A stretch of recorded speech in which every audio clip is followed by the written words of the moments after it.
The remnant, the remainder, the last one standing, the last of a dying breed.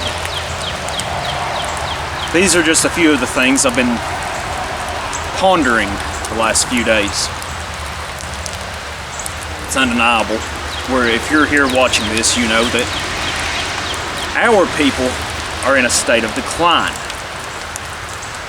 What I like to do is to try to find the reasons, me and my friends, we try to find the reasons of how we ended up in this current predicament.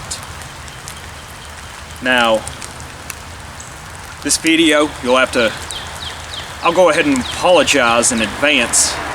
This video is going to be rambling, as it always is.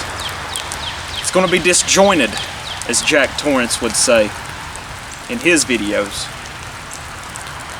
But I'm going to get out of the rain. I'm going to hike down here to this little shack. I'll have some further thoughts to give you. Finally made it. You know, one of the things, I think one of the reasons that I like doing this so much is because in real life, I really don't get to talk to a lot of people face to face. Sure, I've got, thankfully, gratefully, got my woman, got my wife, but we live about 3.5 hours south of where we were raised. So I don't know a lot of people down here. I drive a truck for a living. It can be a very solitary existence. And I think one of the reasons why I like to do this is because I want to help, but it also helps me. Maybe it's got a sort of therapeutic angle to it. But one thing I like to do is I like to make observations. You sure can learn a lot just from observing. And this is something that I manage to do every day.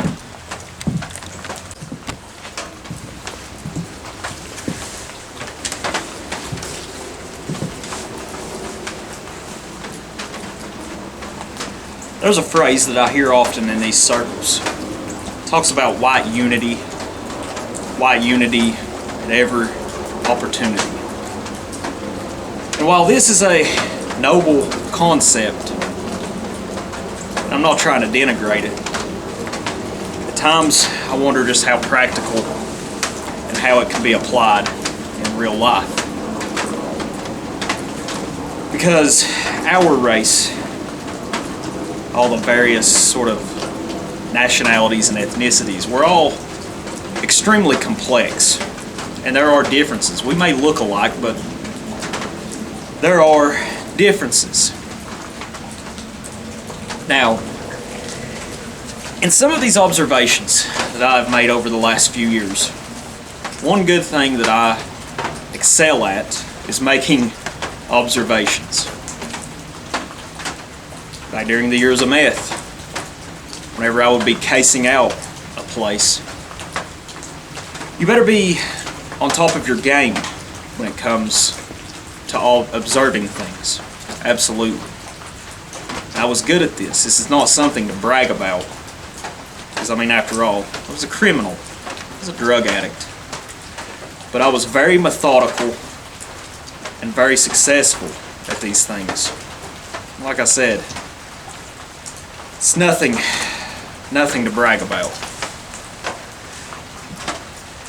But as far as observations go, I have observed people since living in this neighborhood the last 2 years.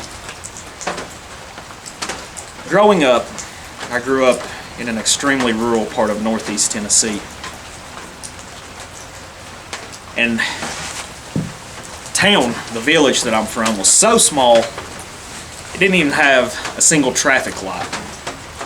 Up in the high mountains of northeast Tennessee. The high school that I went to, my senior class only had 40 people. Predominantly, hell, I mean, I think in a school of about 300 kids, there was 2 black kids, 1 Mexican family. All of us were working class white people. There may have been a few that you could classify possibly as middle class, lower middle class. But all of us were white working class. I started to learn about the differences among our race when I went to college. I was kind of taken aback, I guess you could say. I mentioned before that I went to a private Christian college my first year of college. I had scholarships to go there. I lasted 1 year there. I felt like I stuck out like a sore thumb. These kids, my peers, they drove Lexus, they drove BMWs, they drove Mercedes. I drive a 1985 Camaro that would backfire every time I would shift into second gear. I had a very thick accent. And I met some people that I liked, but I met many that I disliked. And I realized that I didn't fit in here. When I was in college, I started to learn about class differences, I guess you could say. I further learned about it in my later college years. During this time, I worked at a resort, pretty high class resort, in a place called Little Switzerland, North Carolina. The people that came in here were wealthy, they were middle class, and what I would say, lower upper class people. Some of these people probably made millions of dollars a year. And although phenotypically we may have resembled each other, I couldn't help but feel that these really weren't my sort of people. And since we moved down here 4 years ago, I've made further observations on this.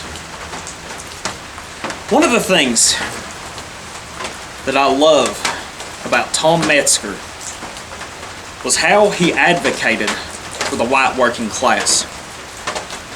People like my friends Patrick and John Fashcroft do this as well.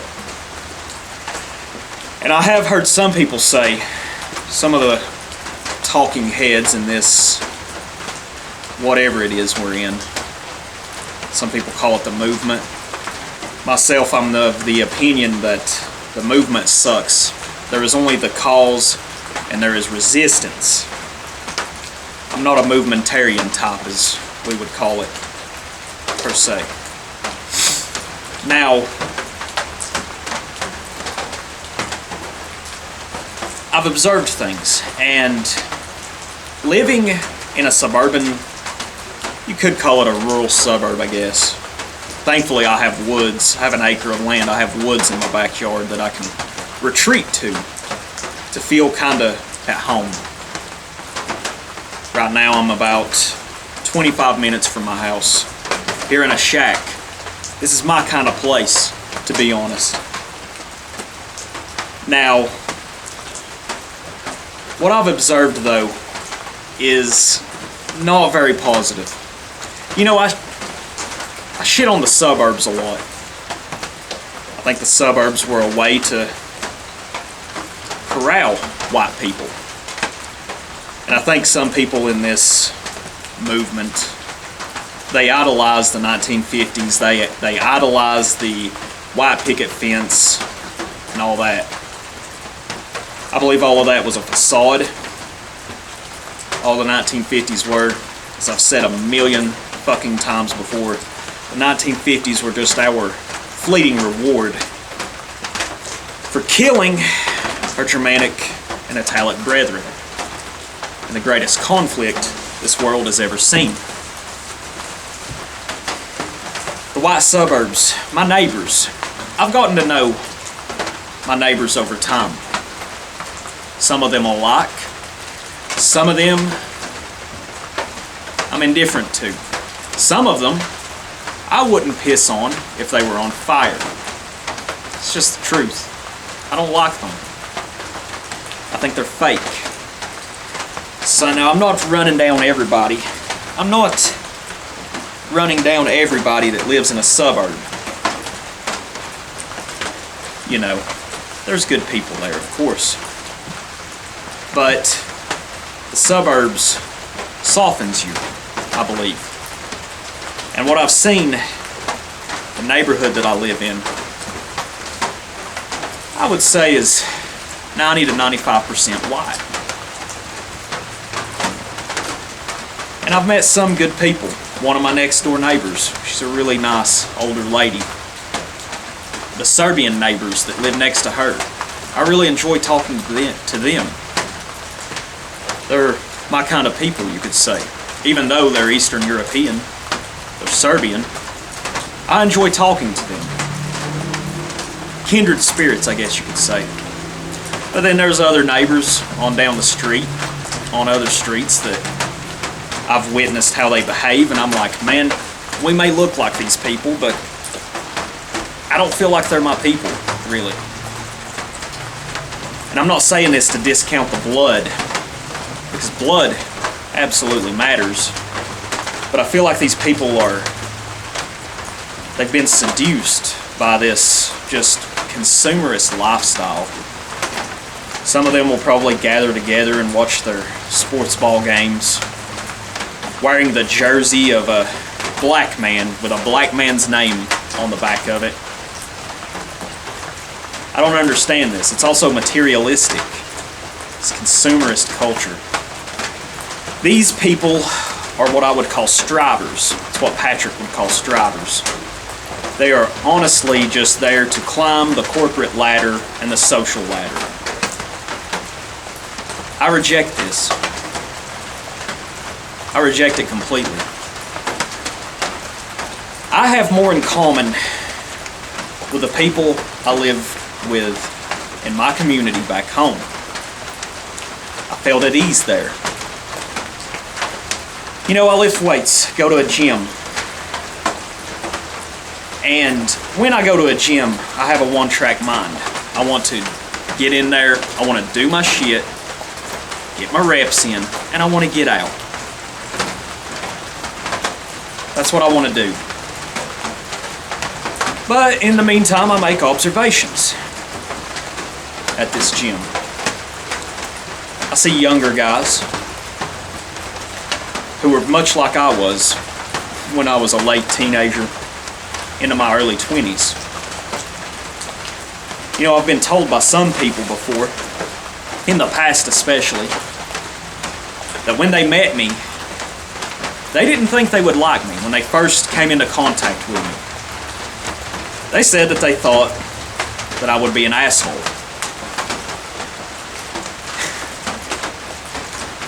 But when I was younger, I had a streak of arrogance, you could say, in my late teens and early 20s.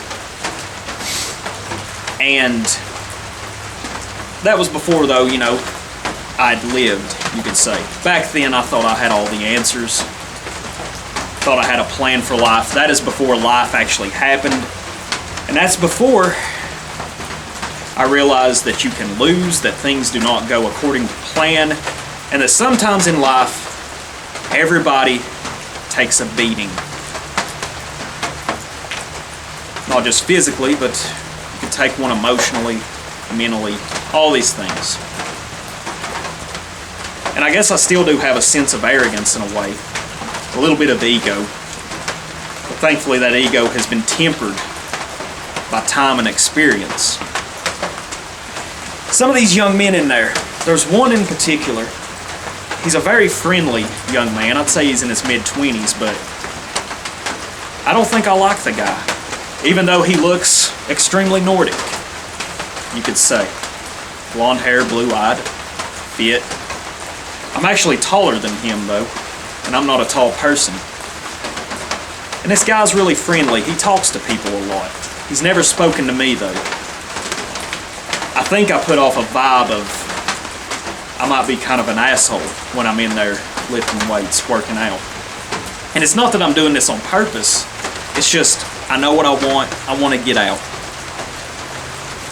And this doesn't mean, you know, anybody asks me to come spot them on bench press or whatever, Oh yeah, I'll happily do that, absolutely. I'm not like that, but I think I may have just a mildly hostile demeanor in a way.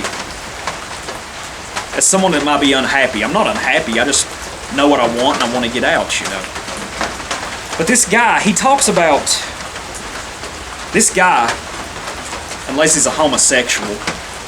Maybe he is a homosexual, I don't know. I would imagine he should be trying to find him a wife and perhaps have some children. He's a man with some willpower. But I've overheard him talking to other people. And unfortunately, he seems to be just another guy climbing the career ladder. I hear him talking about education, his college time, his job, where he makes $100,000 a year, his trips overseas to Europe, Asia, Japan. And I'm not envious of him, I'm not envious of him. I will never travel, but I'm content here in Appalachia. I'm not about money. I only make a fraction of what he makes per year, and I'm fine with that. I drive a truck, and I enjoy it. I mean, it's got its days, I don't like working all the time, but I'm content with it. And he talks to these other young men about all these opportunities. And even though me and this guy may look alike, we may resemble each other, I can't help but feel that this isn't my kind of people. Which leads me back to the statement that I made about the remnant at the first of this video. We talk about white unity at every opportunity. And I have to say, though, from my observations, seeing suburbia, and even the white working class has tremendous problems. The white working class is a silent genocide, you could say. And I was a part of this at one time. My days of drug abuse, the years of meth. We all know about the opiates. We see it here in Appalachia especially. This is a silent, unspoken genocide, as my friend Billy Bob put it.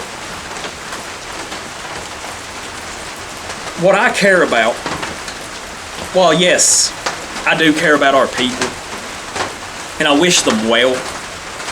But what I care most about is the remnant,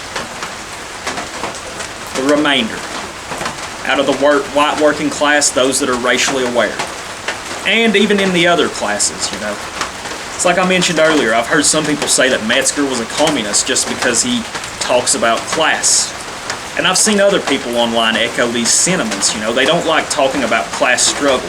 But what we are in is a racial and it is a class struggle as well. It's undeniable. Now, our race, the elite, Anglo, or broader Native European establishment, they have sold the white working class, the common white man, down the fucking river. And there's a lack of racial consciousness amongst even the white, working, and middle class. The middle class is going to be eradicated, I believe, within the next few decades. It's only going to be haves and have-nots.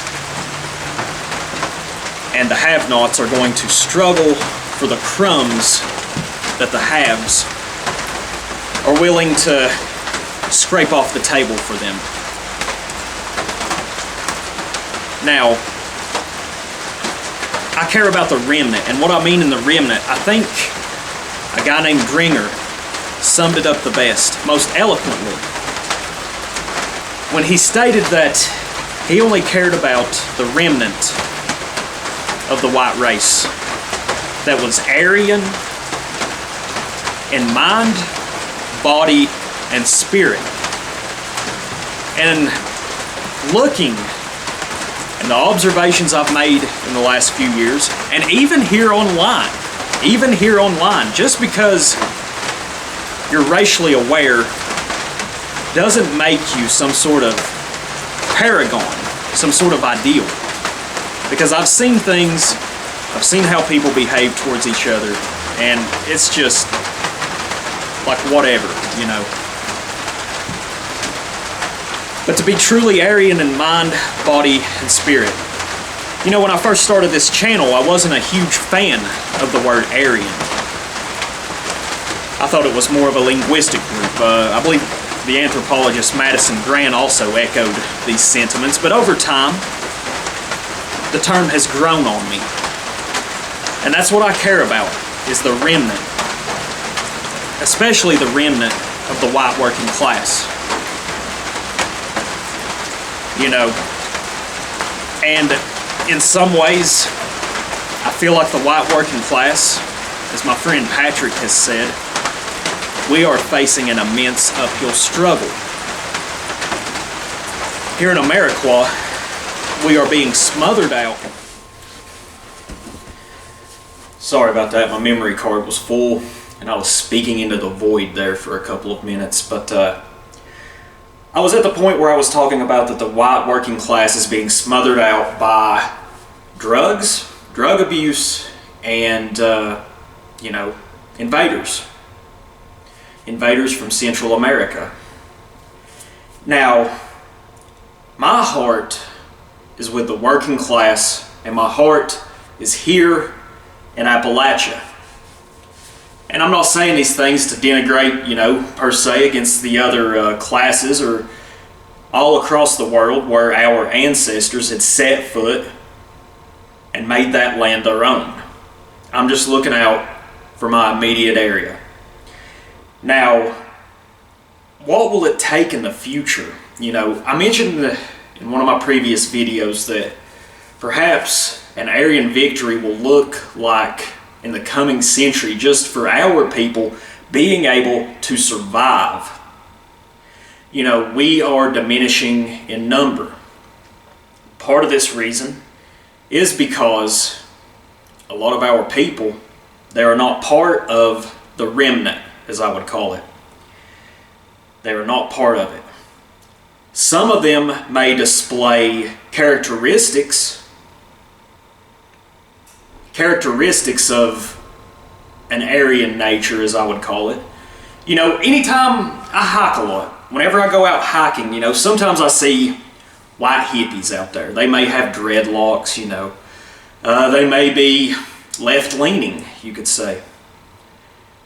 But in that, just by them being out there hiking, some of these hippies, you could say, I do recognize that there is a bit of that Aryan essence left in them, the desire to be out in remote areas among nature.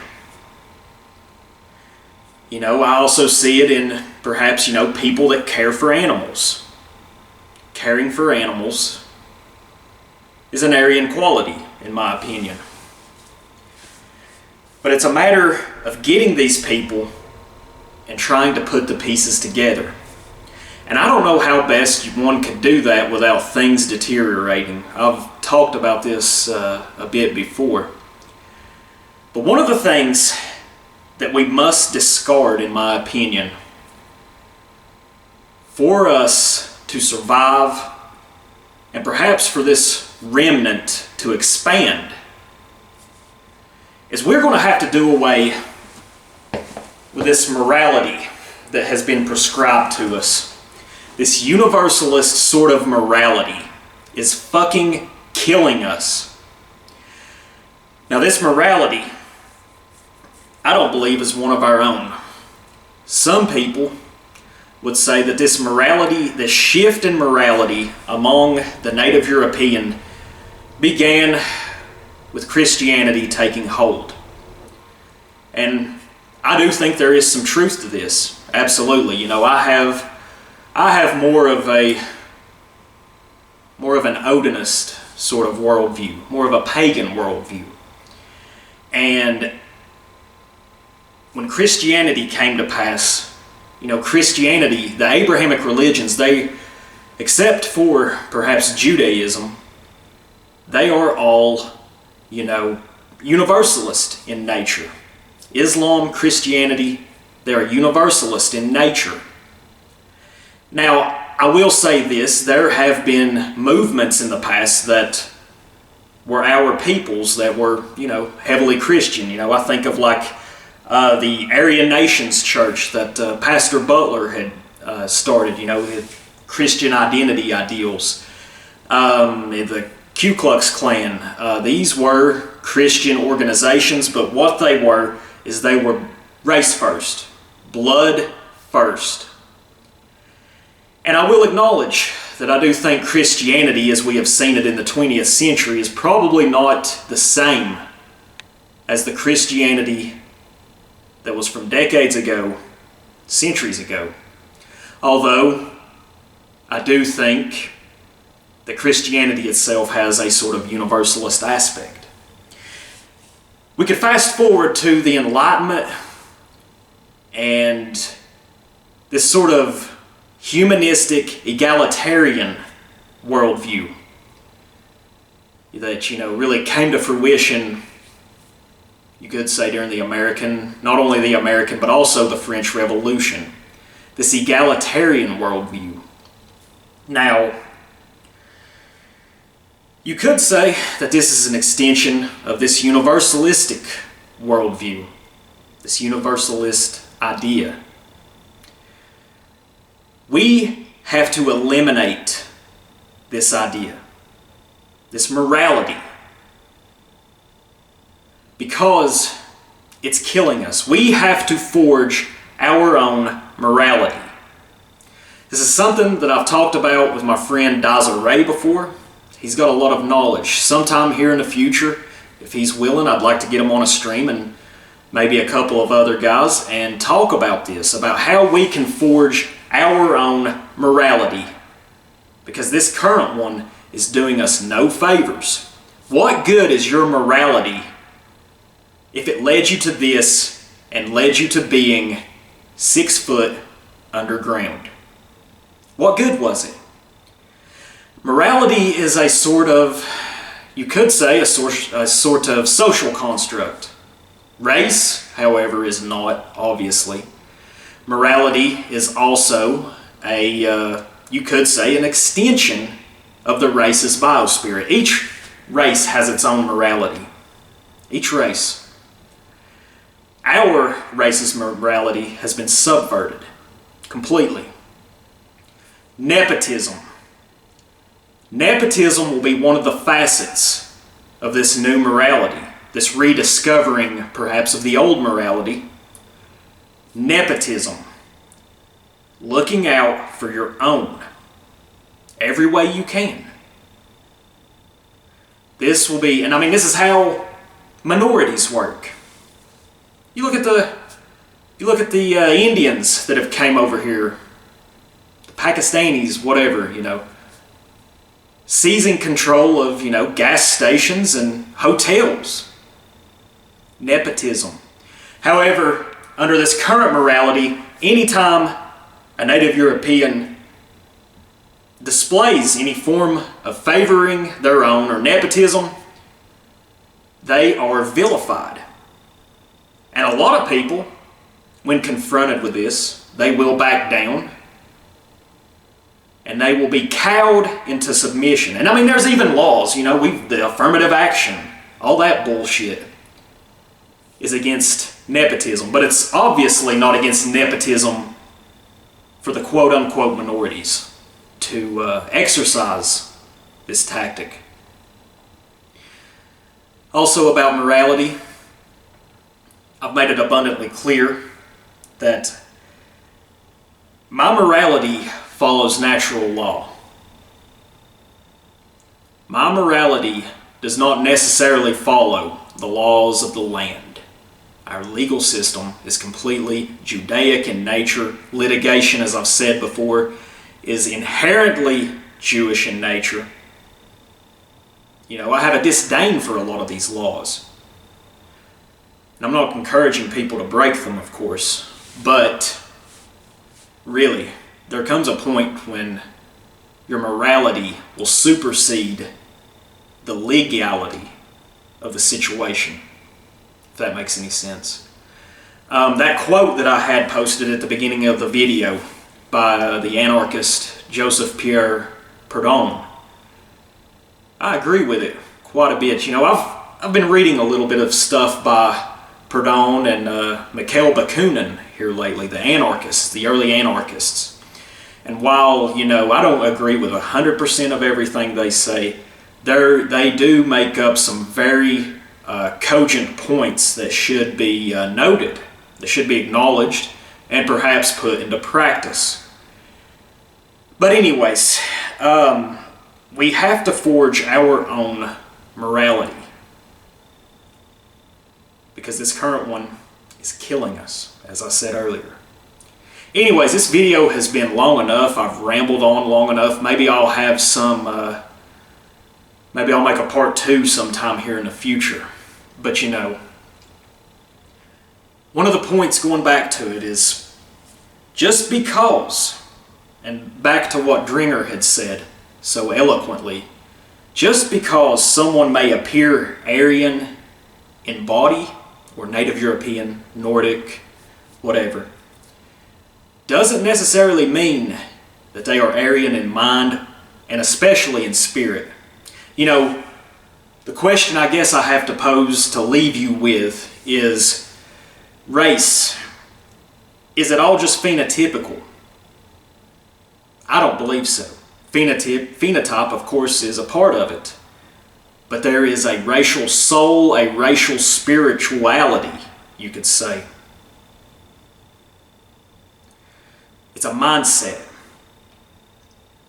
And unfortunately, one of the reasons why our people, as a collective, are in such dire straits is because this spirituality, this racial soul, has been subverted. It's about this morality that is so concerned with the other and not concerned with itself. Anyways, thank y'all for bearing with me. I know it's been rambling. Keep these things in mind.